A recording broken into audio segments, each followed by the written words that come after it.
Hello बच्चों, तो social pharmacy का यूनिट नंबर 2 कुछ बच्चों ने बड़ा इंसिस्ट किया कि सोशल फार्मेसी में बिल्कुल ब्लैंक हैं, नॉन अटेंडिंग है। यहाँ कुछ लोगों का कहना मेरे कॉलेज में सोशल फार्मेसी की क्लासेस नहीं चली।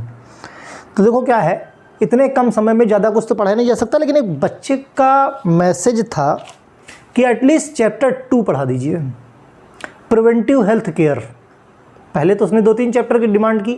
MSBT में 25 को इसका एग्ज़ाम है, महाराष्ट्र बोर्ड में 25 को एग्ज़ाम है किसका, सोशल फार्मेसी का। तो उसका कहना है कि कम से कम 25 के पहले एक चैप्टर पढ़ा दीजिए। UPBT का तो मैंने अभी डेट शीट अपलोड की है, कम्युनिटी टैब पे देख लेना आप। बहुत लोगों का कहना है ये अभी प्रपोज्ड डेट है ना, तो यही फाइनल हो जाएगी, डोंट वरी।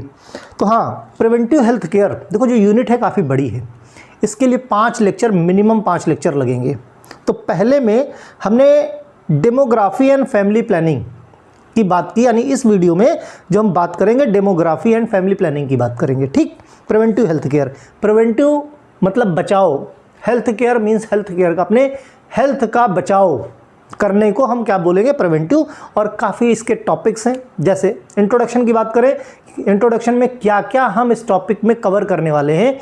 तो डिस्क्राइब इंपॉर्टेंस ऑफ डेमोग्राफी, क्या इंपॉर्टेंस है डेमोग्राफी की। Family planning along with contraceptive methods, family planning के बारे में बात करेंगे। फिर it also describe role of pharmacist in family planning. दूसरी क्या बात करेंगे, emphasize on mother and child health, mother और चाइल्ड हेल्थ के बारे में बात होगी। Importance of breast feeding and comment on ill effect of milk substitute, बड़ा इंपॉर्टेंट पॉइंट है। ब्रेस्ट फीडिंग क्यों इंपॉर्टेंट है बच्चे के लिए, और जो मिल्क सब्सटीट्यूएंट मार्केट में आते हैं उनका क्या रोल है और वो किस तरह से अच्छे नहीं हैं। ठीक, एक कंपैरिजन देखा जाएगा। It takes an overview of vaccine, जो इम्यूनाइजेशन होता है बच्चों का, वैक्सीन के बारे में। Describe type of immunity and immunization, type of immunity के बारे में कितने टाइप की होती है और इम्यूनाइजेशन क्या है। Describe effect of environment on health and environmental pollution caused by pharmaceuticals. Environment on health, health का इन्वायरमेंट पे क्या फ़र्क पड़ता है या इन्वायरमेंट का हेल्थ पे, और फार्मास्यूटिकल्स का की वजह से कितना इन्वायरमेंट में पॉल्यूशन। भाई बड़ी बड़ी इंडस्ट्रियां हैं, वहाँ पे काम चल रहा है, तो उनकी वजह से पॉल्यूशन किस तरह से बढ़ता है। फिर क्या है, it has A section on, last जो सेक्शन है उसमें साइको सोशल फार्मेसी। डिस्क्राइब, इसमें साइको मतलब साइको है ना, जो एंटीसाइकोटिक ड्रग्स पढ़ाए थे हम लोग, वैसी ड्रग्स का इस्तेमाल करते हैं उनको ठीक करने के लिए, लेकिन उसके पहले ये हो क्यों जाते हैं उसके बारे में पढ़ेंगे। मीन्स जैसे ड्रग एब्यूज़ या मिस यूज़ ऑफ ड्रग जो करते हैं, तो धीरे धीरे करके वो कैसे हो जाते हैं, साइको। तो साइको सोशल फार्मेसी, साइको लोग जो है सोशल फार्मेसी किस तरह से हेल्प करती है उनको ठीक करने के लिए, या वो कैसे साइको सोशल हो जाते हैं, इसके बारे में बात करेंगे, जो अलग अलग टाइप के ड्रग का मिसयूज़ करके या ड्रग एब्यूज़ करके। It deals with suicidal behaviour in some students, कभी कभी इसकी वजह से कुछ स्टूडेंट्स सुसाइड तक कर लेते हैं।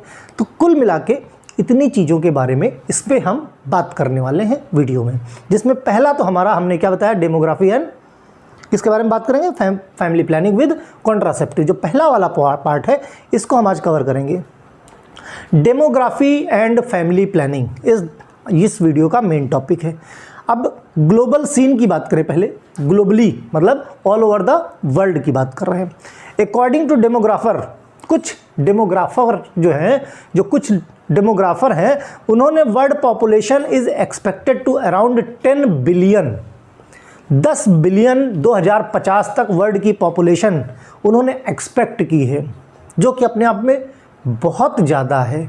ठीक, while increase the population matter international concern, यही एक वजह है आज भी बढ़ती हुई आबादी। देखो बच्चों ने जाहिर सी बात है अपने कॉलेज में भी पढ़ा होगा या जहाँ भी पढ़ा होगा, तो समझ में क्यों नहीं आया ये तो मैं नहीं समझ सकता इस चीज़ को, क्योंकि काफ़ी आसान टॉपिक है। बस एक चीज़ कहूँगा, जो मैं बताऊँगा उसको आराम से सुनते जाओ, लाइन बाय लाइन जाने की ज़रूरत नहीं है। सोशल फार्मेसी में लाइन बाय लाइन बिल्कुल मत जाना, सुन लो सब कुछ और समझ लो जो बता रहा हूँ।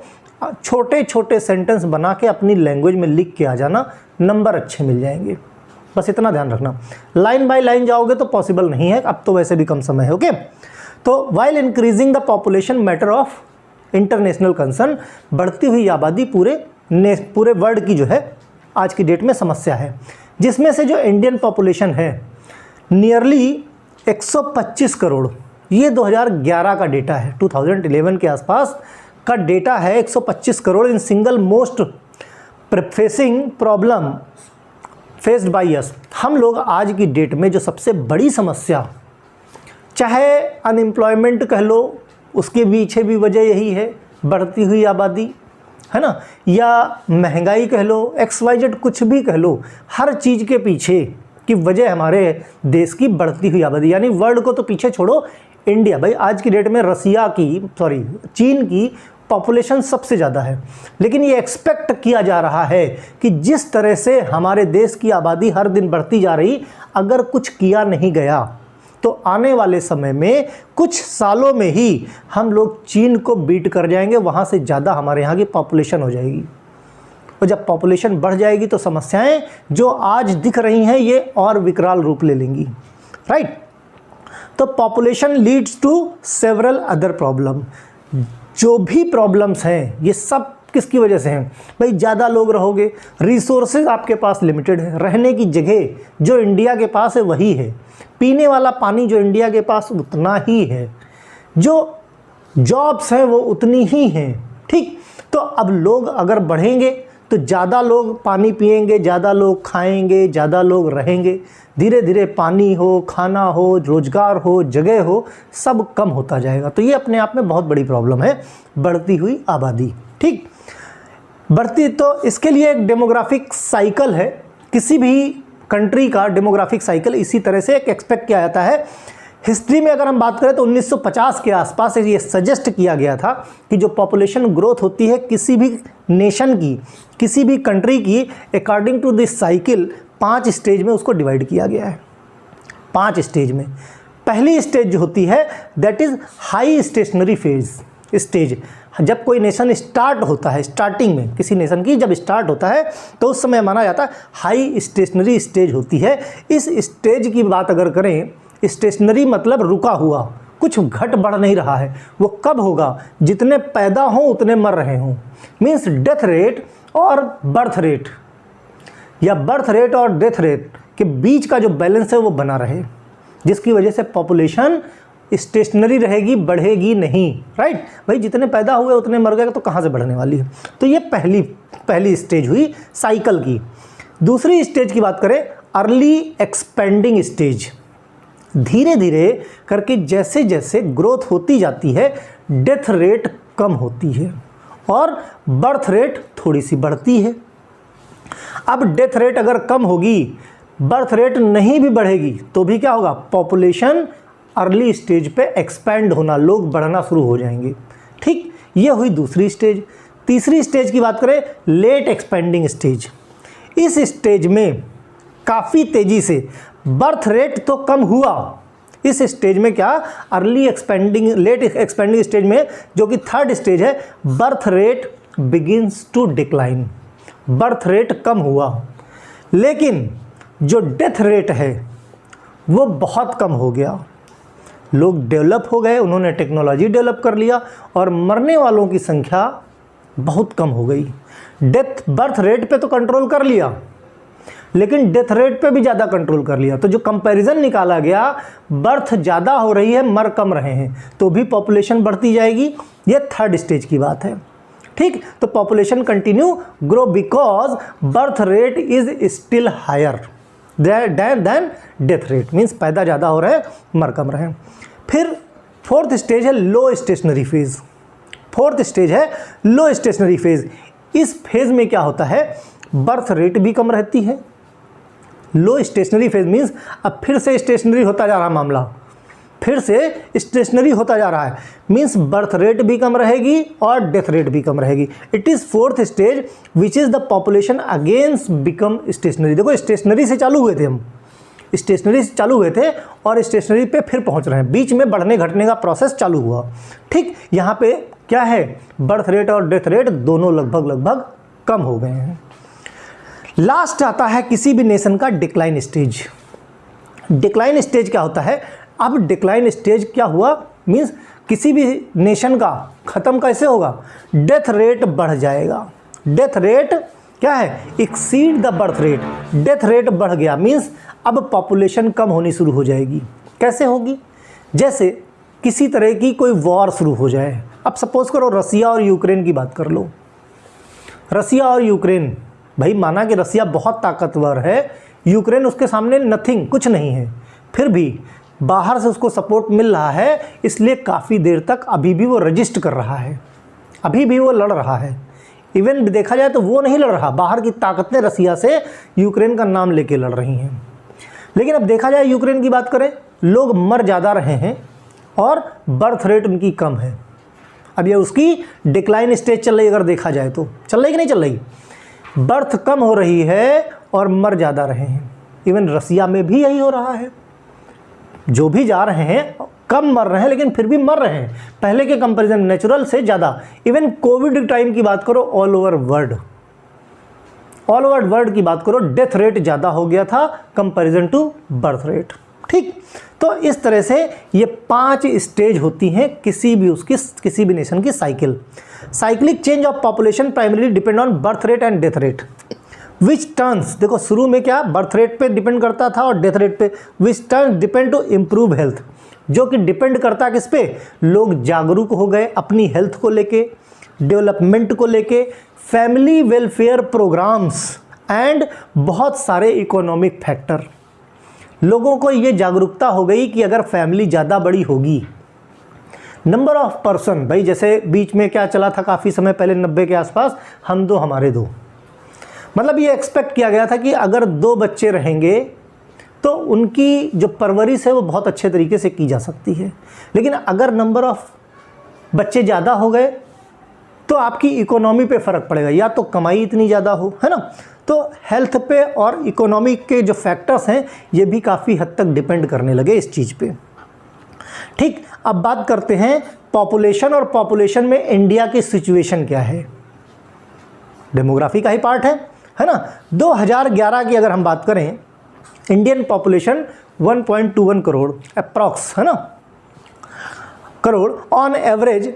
इंडिया एडेड, उस समय इंडिया में लगभग 7 मिलियन पीपल, 7 मिलियन पीपल मतलब 70 लाख लोग, 70 लाख लोग in each year during decades ज़्यादा ऐड होते जा रहे थे।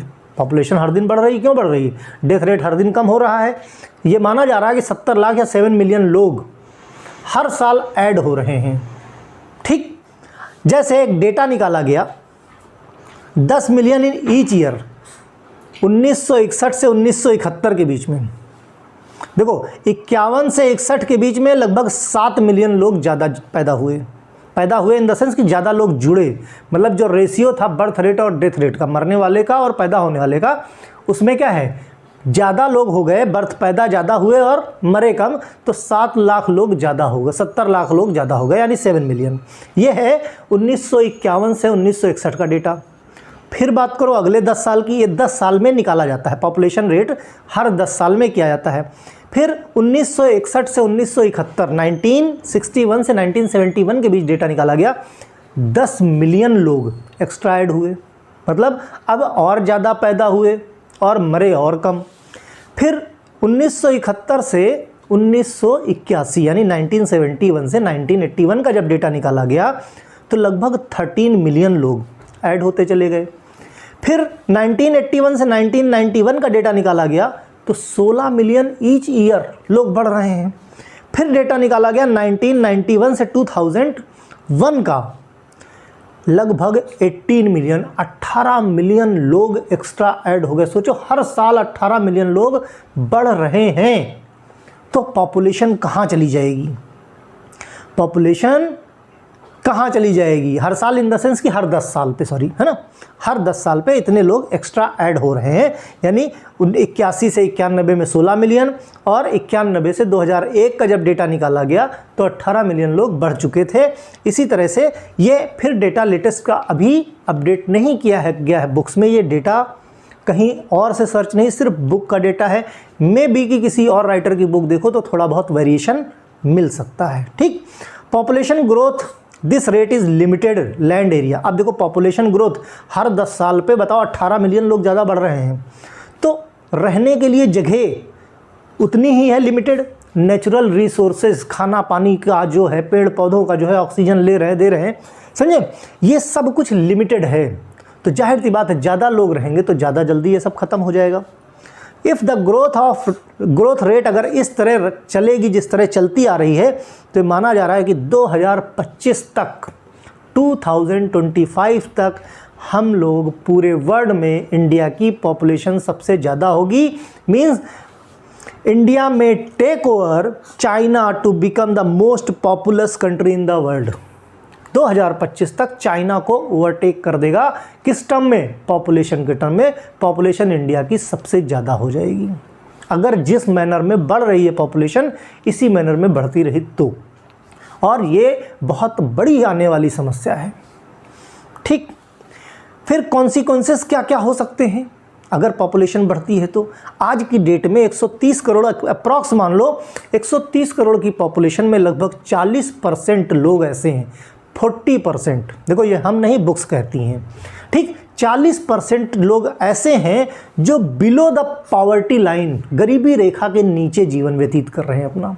अब गरीबी रेखा के नीचे जीवन व्यतीत करने का मतलब उनको जो डेली रूटीन की जो बेसिक एमिनिटीज़ हैं, रहना खाना कपड़ा रोटी, ये नहीं मिल पा रही हैं। मीन्स साफ़ पीने के लिए पानी नहीं है, खाने के लिए खाना नहीं है, रहने के लिए घर नहीं है, हेल्थ सुविधाएं नहीं हैं, पढ़ाई लिखाई एजुकेशन नहीं है। इन 40%, 130 करोड़ का 40% लगभग निकाल लेना, बात समझे? तो बहुत बड़ा लार्ज स्केल पे अनएम्प्लॉयमेंट, अगर अनएम्प्लॉयमेंट होगी तो सोशल टेंशन होगी। क्यों होगी सोशल टेंशन? जो बेरोजगार रहेंगे वो डेली लड़ाई झगड़ा करेंगे, और लड़ाई झगड़ा करेंगे तो बवाल होता रहेगा, बवाल होगा तो सोशल टेंशन होती रहेगी, है ना। Law and order problem still exist. कहीं चेन स्नैचिंग हो रही है, कहीं घर के अंदर चोरी हो रही है। भाई जाहिर सी बात, जो बेरोजगार रहेगा क्या करेगा? कहीं ना कहीं से तो खाना है उसको, गलत रास्ते पे चला जाएगा। तो लॉ एंड ऑर्डर के लिए भी चैलेंज है एक। तो due to limited employment in rural area, rural area मतलब गांव के एरिया में, चूंकि देखो जो है सिर्फ एक स्टोरी की तरह सुन लो और इसको छोटी छोटी लैंग्वेज में लिख के चले आना, लाइन बाय लाइन जाने की जरूरत नहीं है। ठीक, तो क्या कह रहे हैं? रूरल एरिया यानी गांव के एरिया में चूंकि लिमिटेड एम्प्लॉयमेंट है तो एम्प्लॉयमेंट, रोजगार के लिए लोग शहर जाना शुरू करेंगे, अर्बन एरिया में जाना शुरू करेंगे। यानी peoples are migrating to urban area for employment, यानी रोजगार के लिए। इस वजह से अब जो अर्बन एरिया है, जो शहर का एरिया है, वहाँ क्राउड, भीड़ बढ़ती चली जाएगी। मतलब गांव में तो भीड़ थी, वो भीड़ जा रही है अब शहर में, तो शहर में भीड़ बढ़ जाएगी, जिसकी वजह से स्लम का एरिया, झुग्गी झोपड़ी का एरिया शहरों में बढ़ता चला जाएगा। लोग रोड के किनारे रहना शुरू करेंगे, फुटपाथ पर रहना शुरू करेंगे। जिस इंडस्ट्री में काम कर रहे हैं उस इंडस्ट्री के आसपास छोटी छोटी झोपड़ी बना के रहना शुरू करेंगे। ठीक, जिनकी वजह से उन झोपड़ी में जो बेसिक एमिनिटीज़ हैं वो कम हो जाएंगी। खाना पानी, रहने के लिए जगह, इन सब चीज़ों की कमी पड़नी शुरू हो जाएगी, जिसकी वजह से वो बीमार होने लगेंगे। अगर लोग बीमार होंगे तो इन्वायरमेंट भी बीमार होगा हमारा, बात समझे? तो ये कॉन्सिक्वेंसेस हो सकते हैं। अब ये ना हो इसके लिए ऐसा नहीं, कुछ लोगों ने एफर्ट्स भी किए, एफर्ट्स मेड इन पास्ट में बहुत सारे एफर्ट किए गए। Ancient peoples preferred the large family. शुरू में स्टार्ट में जो पहले के लोग होते थे, देखो 4 बच्चे 6 बच्चे लोगों के होते थे, लोग प्रेफर करते थे। होता क्या था, इतना ज़्यादा हमारा साइंस और हेल्थ केयर सिस्टम डेवलप नहीं था। बहुत सारे जो इन्फेंट्स होते थे, बच्चे पैदा होते थे तो वो मर जाते थे किसी न किसी रीज़न से, किसी बीमारी से। दूसरा, कुछ सोशल, कुछ रिलीजियस ऑब्लिगेशन, कुछ रिलीजन में, कुछ सोशल को लेके कि ज़्यादा लोग रहेंगे तो हम ज़्यादा मजबूत रहेंगे, है ना, कुछ रिलीजन्स को लेके लोगों को तो, या फिर कह लो हाई इन्फेंट मोर्टेलिटी रेट, ठीक, prevent that at that time, means बच्चे ज़्यादा मरते थे, इस वजह से भी लोग ज़्यादा पैदा कर लेते थे, अरे 4-6 पैदा कर लो, 1-2 तो बच ही जाएंगे, है ना, तो सिनेरियो था, इस वजह से भी फैमिली बड़ी होती चली जाती थी। लेकिन 20वीं शताब्दी के 20th सेंचुरी में एक प्रोफेसर थे आर डी कार्वे, कौन से, आर.डी. कार्वे, ये बॉम्बे के डॉक्टर थे। इन्होंने क्या किया, started the birth control clinic, इन्होंने अपना क्लिनिक बर्थ कंट्रोल क्लिनिक खोला और वहाँ पे कॉन्ट्रासेप्टिव्स की जानकारी देनी शुरू कर दी। कॉन्ट्रासेप्टिव की शुरुआत हो रही है 20वीं शताब्दी में, ठीक, 20वीं सेंचुरी में वो क्या है, कॉन्ट्रासेप्टिव क्लिनिक खोला है उन्होंने, जिसकी वजह से बर्थ कंट्रोल के लिए लोगों को जागरूक कर रहे थे और कॉन्ट्रासेप्टिव इंट्रोड्यूस किया उन्होंने, ठीक। अब उनको देखते हुए फॉलोइंग नंबर ऑफ इंडिविजुअल्स, उनको बहुत सारे कहते हैं ना, एक कुछ अच्छा कर रहे हैं, ऐसा नहीं है, लोग अच्छा करना चाहते हैं, लेकिन पहले कोई अच्छा करे तो आगे चले, तो गांधी जी आके चले आगे तो पीछे पीछे लोग चले, लेकिन शुरुआत होती है, शुरुआत, अच्छा काम की शुरुआत करे कौन, तो इन्होंने शुरुआत कर दी। इनको देखते देखते बहुत सारे लोगों ने इनिशिएटिव लिया और इस काम को आगे बढ़ाया। जैसे 1922 में इंडिया में बर्थ कंट्रोल सोसाइटी का फॉर्मेशन हुआ, बर्थ कंट्रोल सोसाइटी का फॉर्मेशन किया गोपाल जी अहूवालिया ने, कहाँ पे, दिल्ली में, ठीक, कहाँ पे, 1922 में। फिर 1923 की बात करें, एक साल बाद birth control league was started, एक बर्थ कंट्रोल लीग स्टार्ट हुई बॉम्बे में, और शुरू किसने किया था, मिस्टर एन.एस. फड़के ने, किसने, एन.एस. फड़के ने, ठीक, एक साल के बाद 1923 में। फिर 6 साल बाद, लगभग इसके 6 साल बाद 1929 में doctor A P. Pillai, doctor A P. Pillai founded a wive clinic in Solapur, Solapur में, महाराष्ट्र के सोलापुर में इन्होंने क्या किया था, एक वाइव क्लिनिक खोला था, जहां पे कॉन्ट्रासेप्टिव्स के बारे में इन्होंने बताया और उसको देना शुरू किया, ठीक। फिर उसके 1 साल के बाद 1930 में मैसूर गवर्नमेंट ने ऑफिशियली एक ऑर्डर इशू किया, जिसमें open birth control clinic eight Mysore and Bangalore. 1930 में मैसूर गवर्नमेंट ने क्या किया था, एक जो गवर्नमेंट का मैसूर और बेंगलोर में एक क्लिनिक खुलवाया था, किसके लिए, बर्थ कंट्रोल के लिए, ठीक। फिर उसके ठीक 9 साल के बाद, पहले 1922 फिर 1923, 1 साल के डिफरेंस में, फिर 6 साल के बाद डिफरेंस में, फिर उसके 1 साल और फिर 9 साल के बाद प्रेसिडेंट ऑफ इंडिया, जो कांग्रेस के इंडियन प्रेसिडेंट थे, ये कांग्रेस नहीं जो कांग्रेस आज है, जो कांग्रेस थी, जो स्टार्टिंग में नेताजी सुभाष चंद्र बोस ने बनाई थी, ठीक, उसके जो प्रेसिडेंट थे, कौन, डॉक्टर सुभाष चंद्र बोस, श्री सुभाष चंद्र बोस, उन्होंने क्या किया, बोस सेड एट त्रिपुरा में कांग्रेस का अधिवेशन चल रहा था, वहां पे with regards to the long term programme of free India the first problem to tackle is that the increasing the population. वहाँ पे उन्होंने ये कहा था कि इंडिया की बढ़ती हुई पॉपुलेशन सबसे बड़ी समस्या है, इंडिया को सबसे पहले इस प्रॉब्लम से लड़ना चाहिए, ठीक। तो इस तरह से फिर बोस कमेटी बनी 1943 से 1946 के बीच में, जिन्होंने एक्सप्रेस किया फर्स्ट टाइम बढ़ती हुई ग्रोथ इन इंडियन पॉपुलेशन को बढ़ती हुई ग्रोथ को लेके टेंशन हुई कि हाँ भाई ये टेंशन का कारण है। फिर 1949 में फैमिली प्लानिंग का गठन हुआ, फैमिली प्लानिंग कमेटी का गठन हुआ, was established which was later renamed family planning association of India. बाद में फैमिली प्लानिंग कमेटी का नाम बदल के रख दिया गया family planning association of India, ठीक। अब आफ्टर डिपेंडेंस, मतलब स्वाधीनता के बाद जब आज़ाद हुए, 5 साल 5 year socio economic development plan को शुरू किया गया, सोशियो इकोनॉमिक डेवलपमेंट प्रोग्राम को क्या किया, चालू किया गया। India was the first country, India पूरे वर्ल्ड में पहली अकेली कंट्री थी जिसने फैमिली प्लानिंग प्रोग्राम चालू किया था 1951 से 1952 में ड्यूरिंग फर्स्ट 5 ईयर, 5 शुरू के 5 साल के लिए जो इफेक्टिव था। कौन से 5 साल, या 5 साल 1951 से 1956, ठीक। तो इंडिया वर्ल्ड में पहला नेशन था जिसने पहले 5 साल के लिए 1951 से 1956 के लिए 5 साल के लिए national family planning programme start किया। ठीक। देयर आफ्टर एवरी 5 साल पे ये जो प्लान है ये रिव्यू किया जाता था, एवरी 5 साल में रिव्यू किया जाता था और इसके लिए एक बजट अलोकेट किया गया गवर्नमेंट की तरफ से। पार्लियामेंट में ये पहली बार उठाया गया था प्रोग्राम, 1983 में पार्लियामेंट से इसको मंजूरी मिल गई। National health policy was first adopted by parliament in 1983 में इसको क्या मिला, मीन्स पूरी तरह से एक कानून बन गया। ठीक। सब्सिक्वेंटली रिवाइज्ड अनाउंस 2002, बीच बीच में फिर क्या है ये रिवीजन होता रहता था, इसमें जो अमेंडमेंट्स आते रहते थे। ठीक। 2002 में आया, फिर एक नया ड्राफ्ट मीन्स उसमें कुछ चेंजेस किए गए। 2015 में has been announced which been approved 2017, बाद में वो रिवाइज होकर 2017 में अप्रूव्ड हुआ।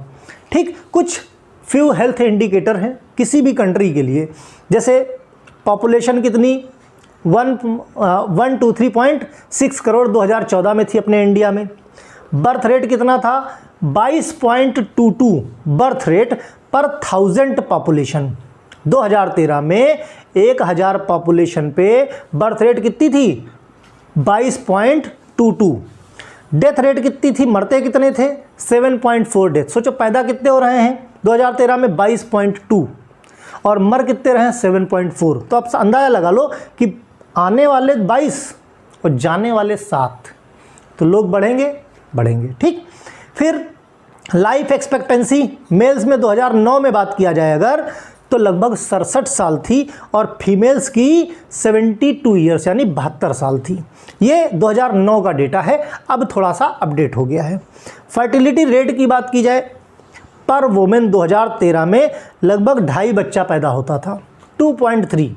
एक रेशियो आता है, अब ये मत कहना कि 2.3 कैसे सर, 2 बच्चे तो समझ में आते, 0.3 बच्चा कैसे हो गया, है ना। एक रेशियो निकाला गया, उस रेशियो के बेस पे ये फर्टिलिटी रेट था पर वुमेन का।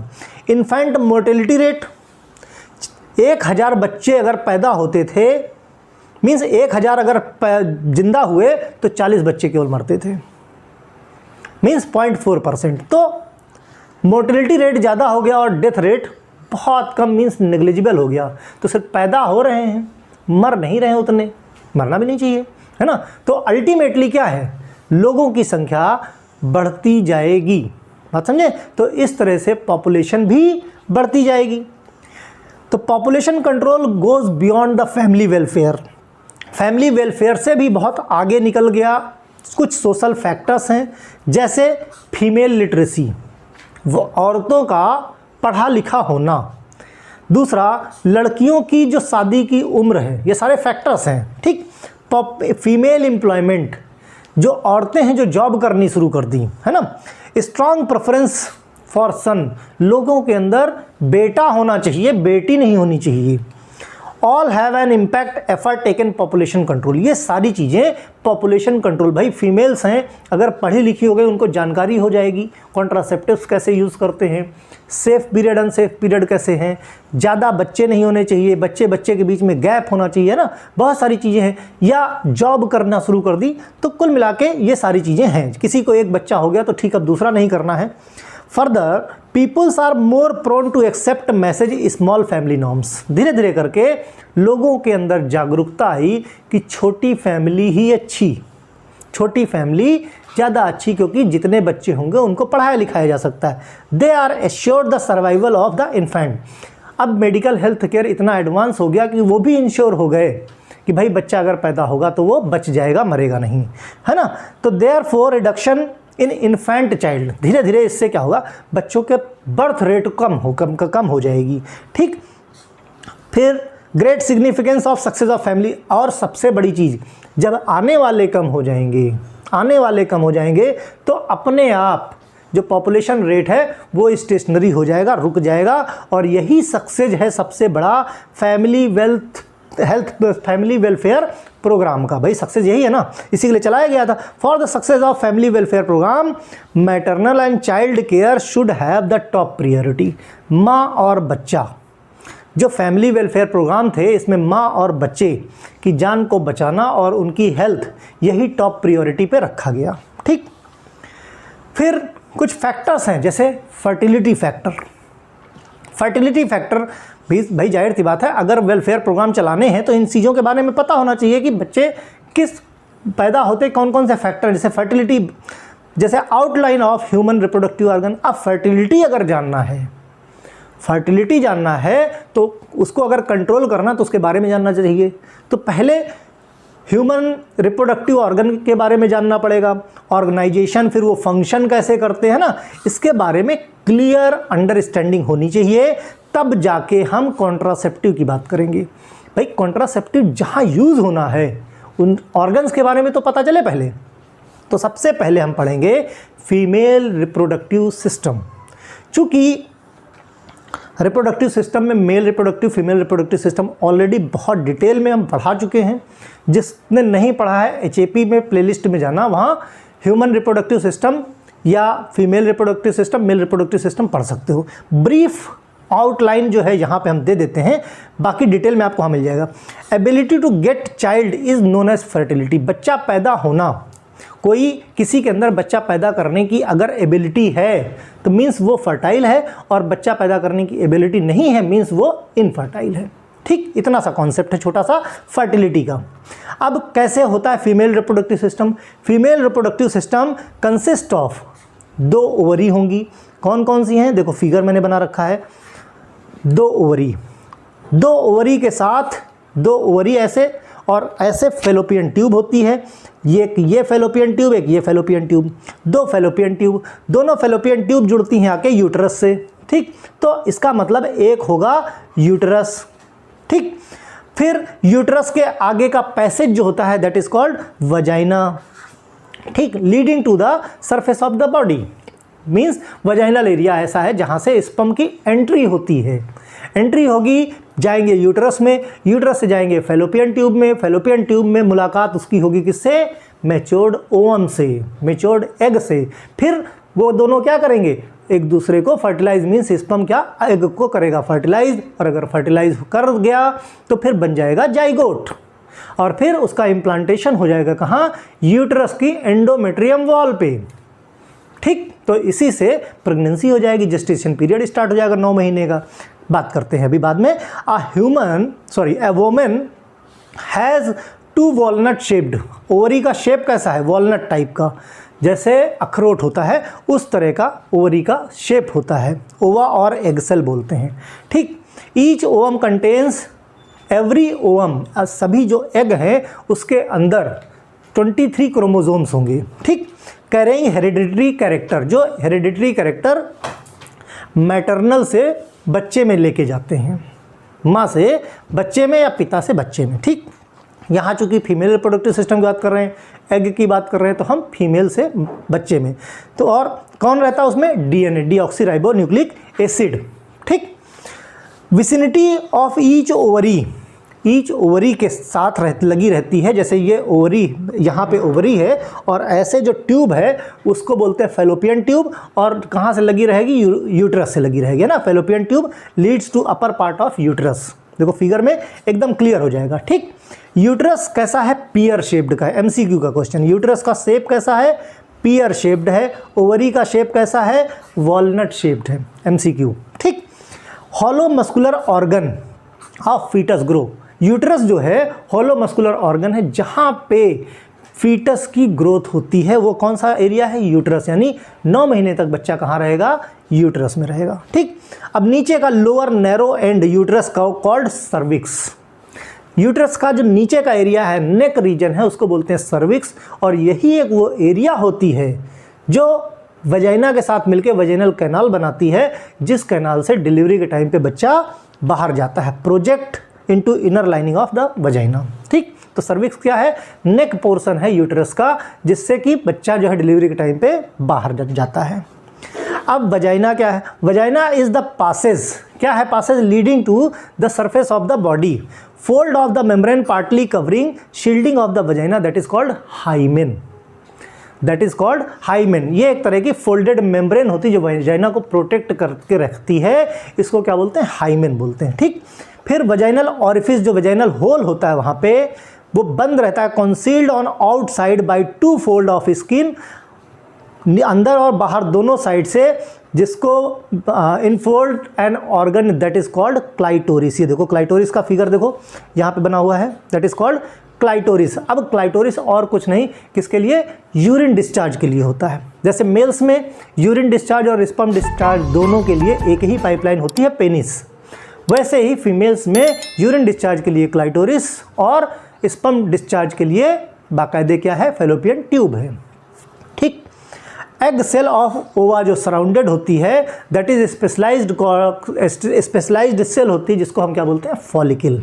यही फॉलिकल जब मैच्योर हो जाता है, बाद में जब रैप्चर हो जाता है तो ओवा बाहर निकलता है।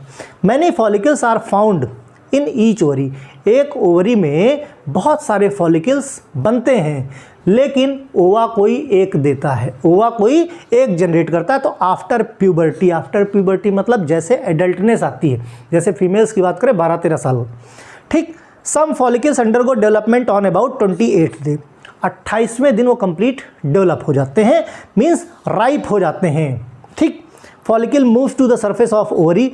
अब जब राइप हो गए, बड़े हो गए, मेच्योर हो गए तो ओवरी की सरफेस पे जाएंगे, ओवरी के सरफेस पे जाके क्या होंगे, रैप्चर एंड डिस्चार्ज होंगे। This process called ovulation. इस प्रोसेस को मीन्स फॉलिकल जो है वो रैप्चर हो गया, मेच्योर हो गया, तो रैप्चर हो गया, जैसे अंडे से बच्चा बाहर आ जाता है ना, रैप्चर हो जाता है, वैसे ही ओवा के एग को बाहर आने के प्रोसेस को बोलते हैं ओवुलेशन।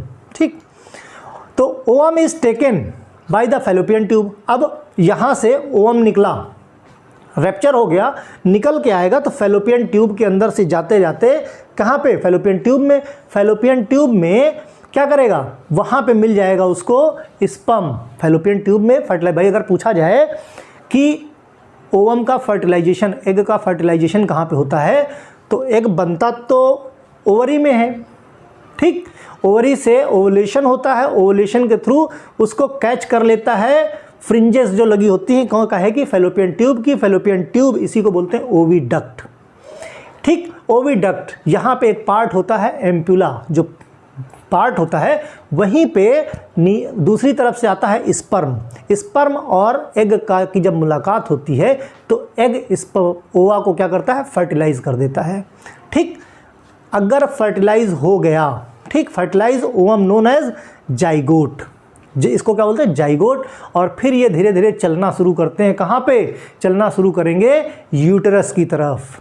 टेकिंग 3 डेज, 3 दिन तक चलेंगे, 3 दिन तक चल की जर्नी से पहुँचेंगे कहाँ पे, यूटेरस में। सोचो फैलोपियन ट्यूब कितनी बड़ी।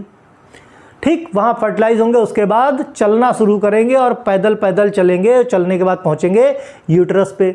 यहाँ पे लगभग 6 दिन लग जाएगा इनको इम्प्लांट होने के लिए, लगभग 6 दिन, मतलब तब तक प्रेगनेंसी कंफर्म नहीं हो सकती जब तक इम्प्लांट ना हो जाए सही से।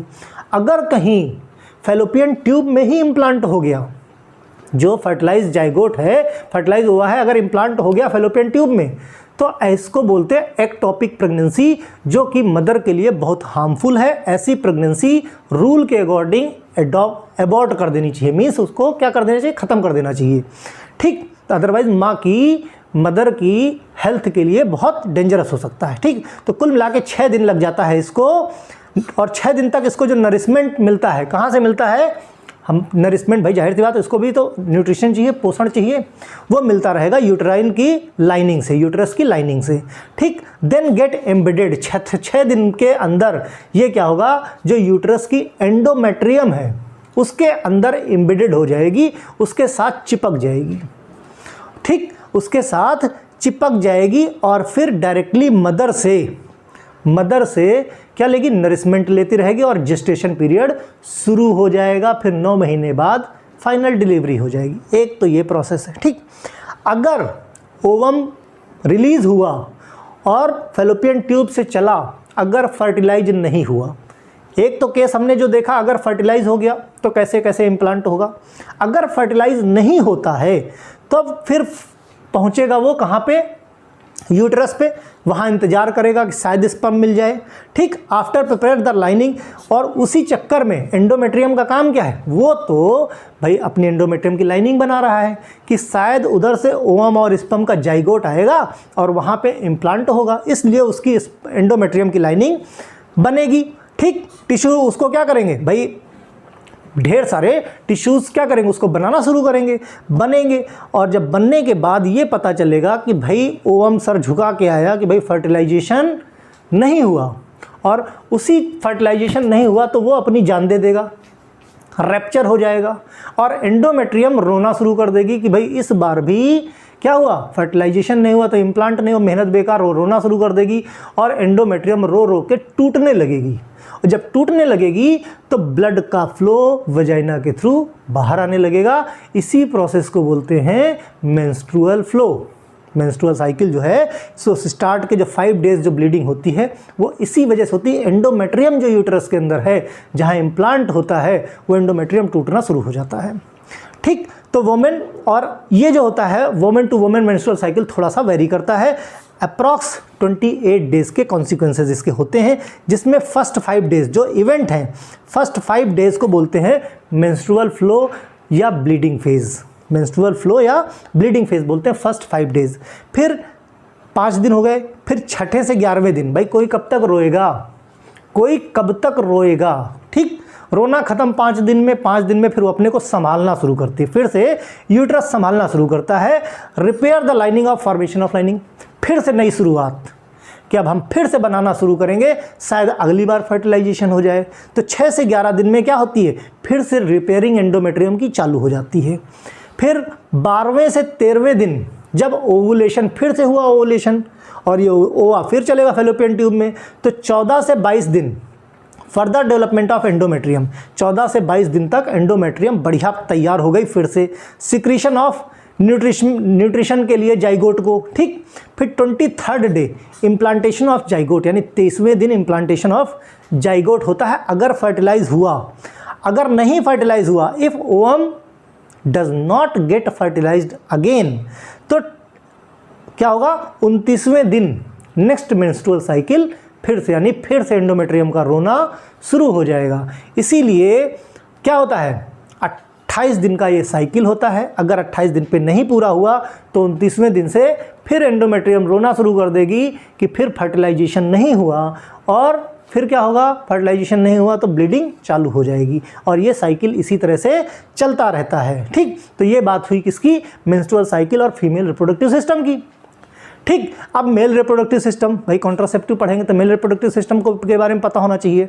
Male reproductive system consist of 2 testis होती हैं जो बॉडी से बाहर होती हैं, 2 वास डिफरेंस होते हैं।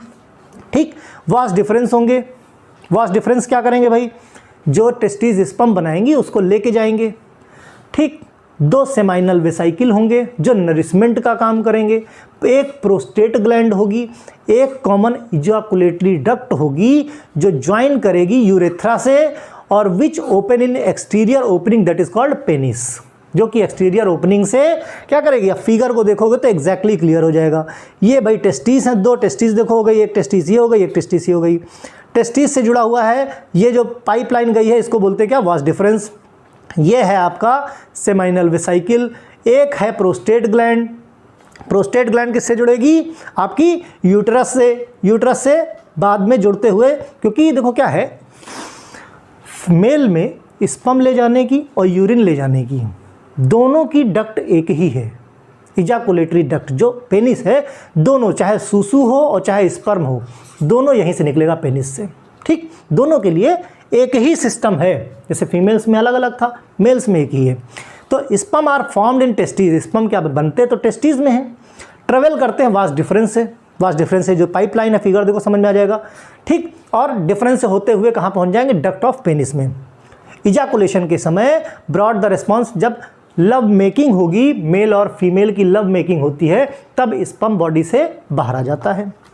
ठीक, अब कैसे बाहर आ जाएगा, जब लव मेकिंग होगी तो ब्लड का क्या होता है, फ्लो बढ़ता है बॉडी के अंदर। ब्लड फ्लो बढ़ेगा, तो जब ब्लड फ्लो बढ़ेगा तो पेनिस में ब्लड सर्कुलेशन ज़्यादा होगा। जब ब्लड सर्कुलेशन ज़्यादा होता है तभी पेनिस क्या इरेक्ट होता है, ठीक, इरेक्ट होगा और जब इरेक्ट होगा तब वजाइना के अंदर वो पेनिट्रेट करेगा। जब वजाइना में पेनिट्रेट करेगा और लव मेकिंग के दौरान जब स्पर्म को पेनिस से बाहर निकालेगा तो स्पर्म कहाँ जाएगा, वजाइनल बॉडी में, ठीक, वजाइनल बॉडी में डिपोजिशन हो जाएगा। देन डिपोजिशन होने के बाद sperm get the uterus, sperm क्या करेगा, वजाइना सर्विक्स होते हुए यूट्रस में पहुंचेगा, यूट्रस से होते हुए कहाँ पहुंचेगा, फैलोपियन ट्यूब में, फीमेल बॉडी के फैलोपियन ट्यूब में। वहाँ पे उसकी मुलाकात होगी किससे, एक मैच्योर्ड ओवम से। फिर वो क्या करेगा, ओवम को क्या करेगा, फर्टिलाइज करने की कोशिश करेगा। वंस अगर एक बार एक स्पर्म, देखो कुछ इस तरह का सिस्टम इस ओवा का होता है, जो फीमेल एग का इस तरह से होता है। देखो करोड़ों की संख्या में, मिलियंस में स्पर्म जाते हैं एक ओवम को फर्टिलाइज करने के लिए और पहुंचते भी हैं जगह जगह से। लेकिन उसका कुछ सिस्टम ऐसा कि एक स्पर्म अगर पहुंच गया उसके बाद उसकी जो है बुलेट प्रूफ जैकेट पूरी ऑन हो जाएगी, फिर चाहे जितने ताकतवर स्पर्म हो उसके अंदर नहीं जा सकते।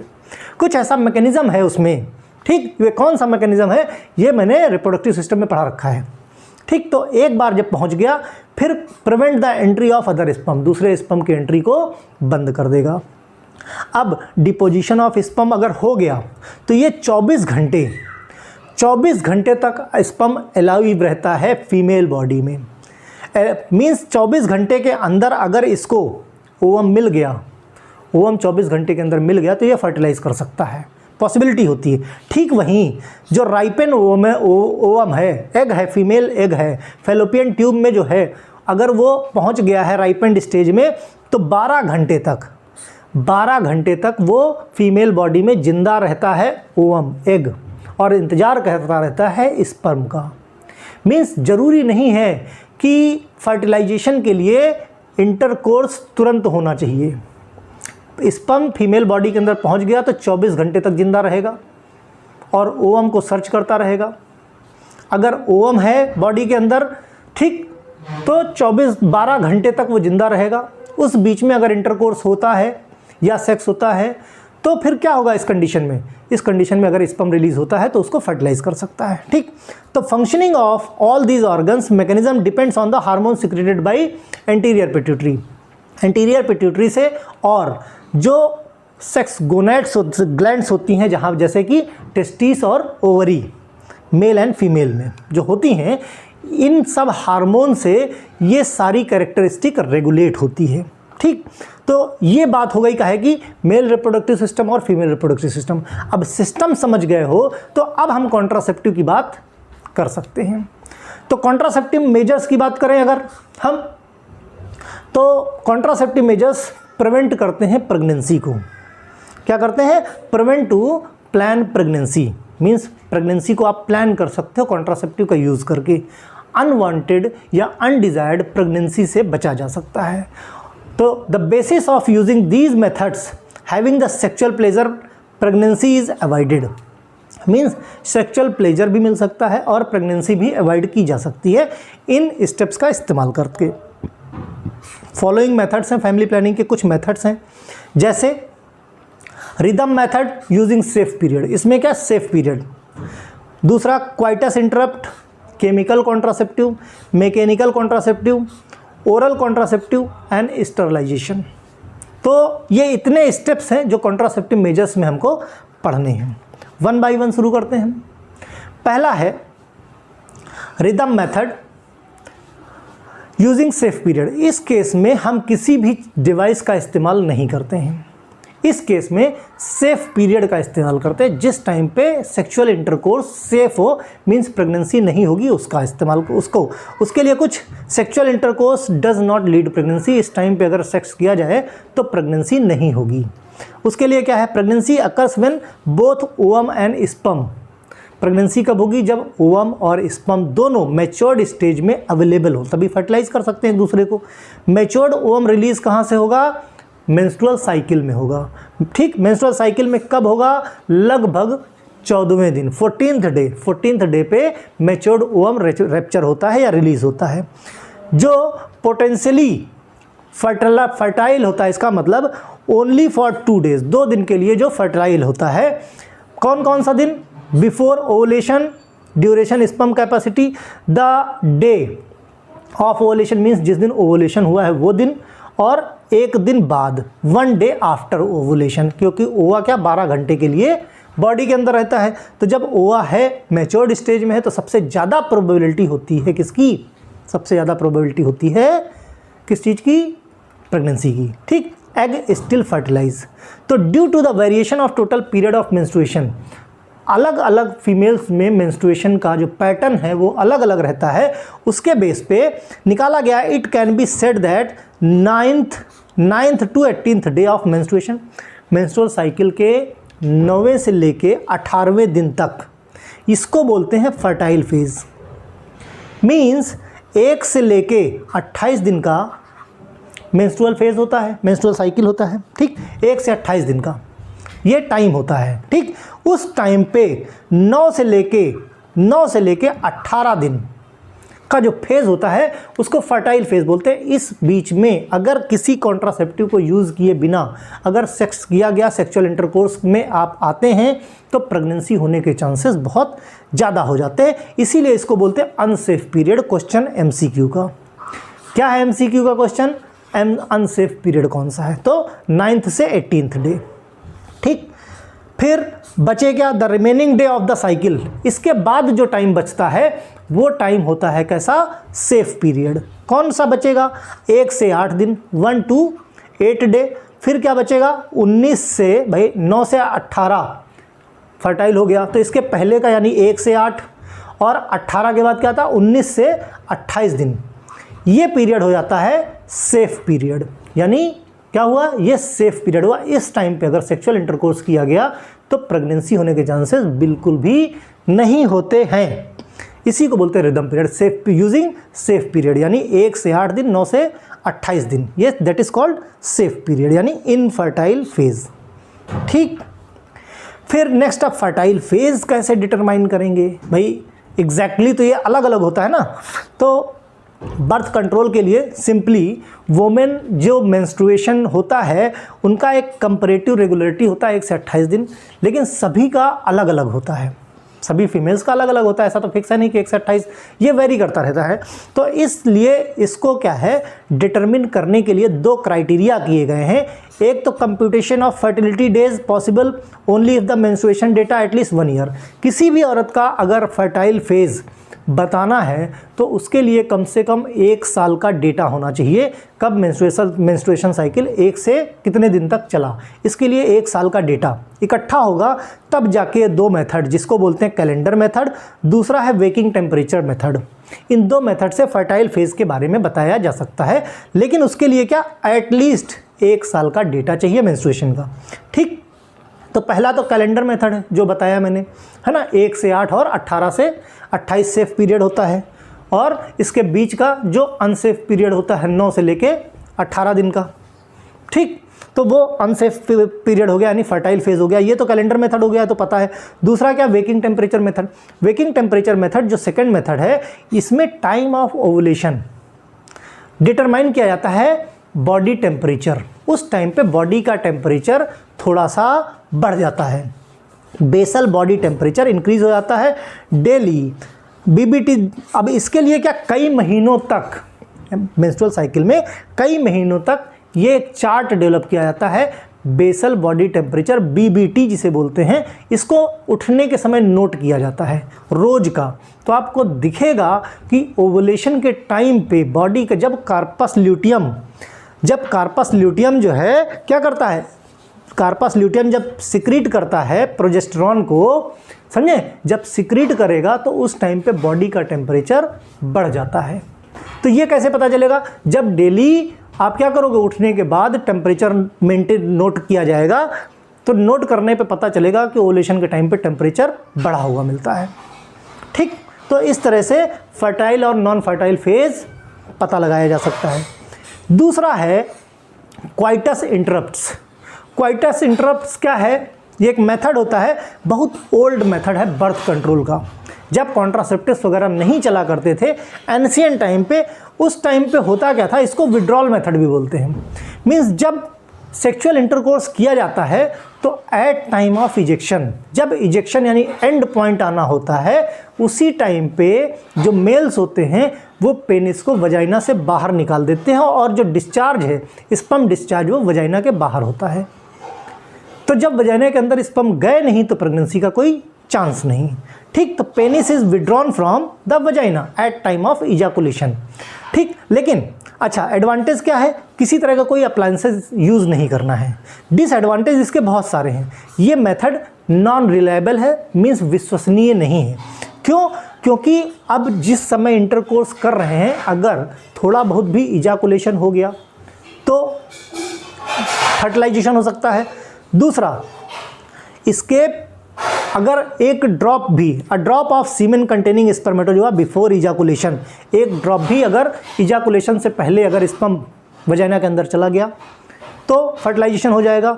दूसरा, इजाकुलेशन स्टेज कोई नहीं जान पाया तब क्या होगा? दूसरा, इनेबिलिटी ऑफ वुमेन, कई केस में इनेबिलिटी ऑफ मेन, कई बार इजाकुलेशन के टाइम पे अगर समय पे, क्योंकि उसकी तो टाइमिंग है इजाकुलेशन की, एग्जैक्ट टाइमिंग पे अगर पेनिस को बाहर नहीं निकाल पाए तो विड्रॉल क्या है? इजाकुलेशन किसके अंदर? वजाइना के अंदर हो जाएगा और फर्टिलाइजेशन के चांसेस बहुत बढ़ जाएंगे।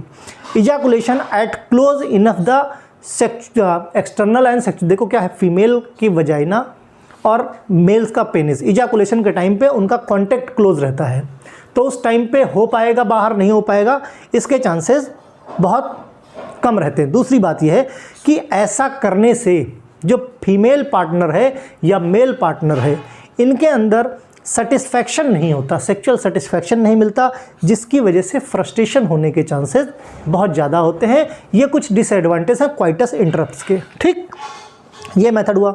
दूसरा एक है केमिकल कॉन्ट्रासेप्टिव। केमिकल कॉन्ट्रासेप्टिव काफ़ी रिलायबल है। ठीक, रिलायबल है, उसको यूज़ करना काफ़ी आसान है। इसमें स्पर्म कंप्लीटली किल हो जाते हैं, स्पर्म को किल कर दिया जाता है, जो जिससे कि यूट्रस के अंदर न जा सकें।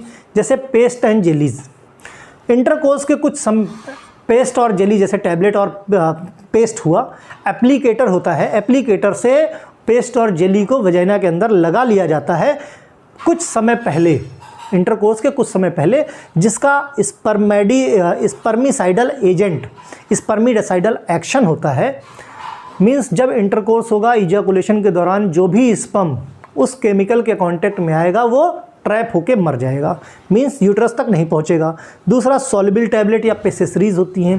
सॉल्युबल टैबलेट और पेसेसरीज को फीमेल्स अपने हाथ से ही वजाइना के अंदर लगा सकती हैं।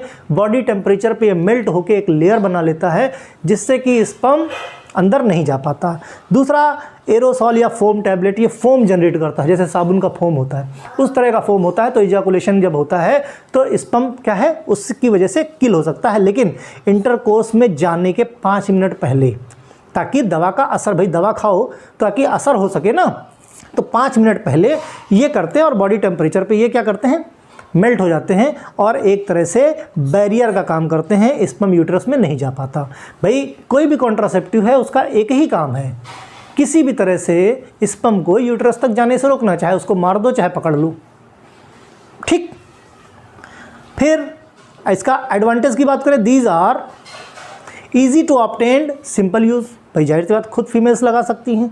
Chemical provide additional advantage with the condoms, condom के साथ जो कि फिजिकल बैरियर है, उसके साथ जो केमिकल है वो क्या करता है, ज़्यादा अच्छे से परफॉर्म करता है। बहुत सारी ऐसी फीमेल्स होती हैं जिनमें इंटरकोर्स के दौरान लुब्रिकेशन नहीं आता है, तो वहाँ पे भी ये केमिकल लुब्रिकेशन का इस्तेमाल करते हैं। डिसएडवांटेज क्या है, केमिकल बहुत ज़्यादा रिलायबल नहीं है। Must use with physical barrier, physical barrier ज़्यादा रिलायबल है केमिकल के कंपैरिजन में। Chemical action on rubber, people dislike perfumes, कई बार केसेस में जो केमिकल्स हैं उनके की जो स्मेल है वो नहीं अच्छी होती है ना। जो पेस्ट यूज़ किए जाते हैं उनका जो फ्लेवरिंग एजेंट है। दूसरी बात यह है कि केमिकल्स या पेस्ट जब यूज़ किए जाते हैं तो उससे वोमेंस की वजाइना में ईचिंग होने के चांस ज़्यादा रहते हैं। फोम टैबलेट को चेक किया जाता है पानी में डाल के यूज़ करने के पहले कि फोम जनरेट हो रहा है कि नहीं हो रहा है। कई बार होता है फोम जनरेट नहीं होता है ना, तो कुछ डिसएडवांटेज हैं। फिर मैकेनिकल कॉन्ट्रासेप्टिव की बात करते हैं, 3 टाइप के होते हैं ये, एक कॉन्डोम्स के फॉर्म में होता है, एक डायाफ्राम कैप के फॉर्म में होता है, एक आईयूडी यानी इंट्रायूटेराइन डिवाइस के फॉर्म में। कॉन्डोम्स के फॉर्म में इसको इंटरकोर्स के दौरान पेनिस के ऊपर पहन लिया जाता है, ठीक। और इफ़िशिएंट मेथड होता है prevent the conception, means sperm को बाहर जाने से रोक लेता है, ठीक। लैटेक्स का बना हुआ है, नेसेसरी और कंप्लीट सक्सेस होता है विदाउट लिविंग। तो इजैकुलेशन में क्या होता है, स्पर्म कॉन्डोम्स में ही रुक जाते हैं और वजाइना तक नहीं पहुंच पाते हैं। एडवांटेज क्या है, इजी टू यूज़ है, बहुत सस्ता होता है, प्रोटेक्शन देता है किससे, सेक्सुअल ट्रांसमिटेड डिजीज़ से, जैसे कि एड्स। डिसएडवांटेज क्या है, डिसएडवांटेज है इंजॉयमेंट कम मिलता है, मेल्स को या फीमेल्स को सेक्सुअल इंजॉयमेंट कम मिलता है क्योंकि एक फिजिकल भी है, बैरियर लगा हुआ है। दूसरा, कई बार प्रेशर पड़ने से ये बस्ट हो सकता है, फूट सकता है या फट सकता है, ठीक। तो there is the problem of disposition. तो इसको यूज़ तो कर लोगे, यूज़ करने का डिस्पोज करना आसान नहीं होता है, ज़्यादा आसानी से ये पॉलीथीन का काम करता है एक तरह से, तो डिस्पोज जल्दी से नहीं होता। फिर डायाफ्राम और कैप की बात करते हैं, ये फीमेल्स यूज़ करती हैं। तो क्या है, डायाफ्राम और कैप ये क्या करते हैं, एंट्रेंस रोकते हैं स्पर्म का, कहाँ पे, वजाइना में जाने से। डायाफ्राम को एक कवरिंग की तरह वजाइना के ऊपर लगा लिया जाता है और कैप को भी इसी तरह से करते हैं, लगा लिया जाता है, ठीक। पहली बार तो क्या करते हैं, डॉक्टर फिट कर देते हैं जिससे कि फिटिंग में दिक्कत ना आए। दूसरी बार जब डॉक्टर फिट कर देते हैं डायाफ्राम को, तो फिर फीमेल्स को आदत हो जाती है, फिर वो उसी तरह से अपना जब भी सेक्सुअल इंटरकोर्स में जाना होता है उस समय उसको वो आराम से यूज़ कर सकती हैं, किसको, डायाफ्राम और कैप को। आसानी से उसको ईजी और रिमूव किया जा सकता है। इसमें कुछ स्पर्मिसाइडल प्रिपरेशंस वगैरह भी होती हैं, ठीक। एडवांटेज की बात करें, काफ़ी रिलायबल है, डू नॉट और सबसे बड़ी चीज़ है कि सेक्सुअल प्लेजर में इंटरफेयर नहीं करता है, इजी टू हैंडल होता है, सस्ता होता है। डिसएडवांटेज क्या है, वोमेन गिव मोर ट्रबल। इसमें क्या है, वोमेन्स को ज़्यादा मेहनत करनी पड़ती है लगाने में। दूसरा, take out in next morning, required careful attention to wash, cleaning, भाई जाहिर सी बात है कुछ भी आप यूज़ करो तो उसकी क्लीनिंग में ज़्यादा अटेंशन देनी पड़ती है, उसकी साफ़ सफाई करनी पड़ती, नहीं ईचिंग वगैरह या कई बार एलर्जी की प्रॉब्लम आ जाती है, ठीक। तो इस तरह से ये प्रॉब्लम ये यूज़ किया जाता है डायाफ्राम। फिर आता है इंट्रायूटेराइन डिवाइस की बात करते हैं, जिसको आईयूडीज़ बोलते हैं। ये काफ़ी सेफ मेथड है, हाई रिलायबल है कंपैरिजन टू अदर वेरियस आईयूडीज़, जैसे लिप्पेलूफ, डबल कॉयल, मार्गोलिस स्पाइरल, बहुत सारे हैं, कॉपर्टी वगैरह एटसेट्रा एटसेट्रा, बहुत सारे मार्केट में अवेलेबल है, ठीक। इसमें क्या है, ये जब बॉडी के अंदर फिट कर दी जाती है रिप्रोडक्टिव ट्रैक्ट में, तो इसको फॉरेन बॉडी की तरह ट्रीट किया जाता है, बॉडी हमारी फॉरेन बॉडी की तरह ट्रीट करती है।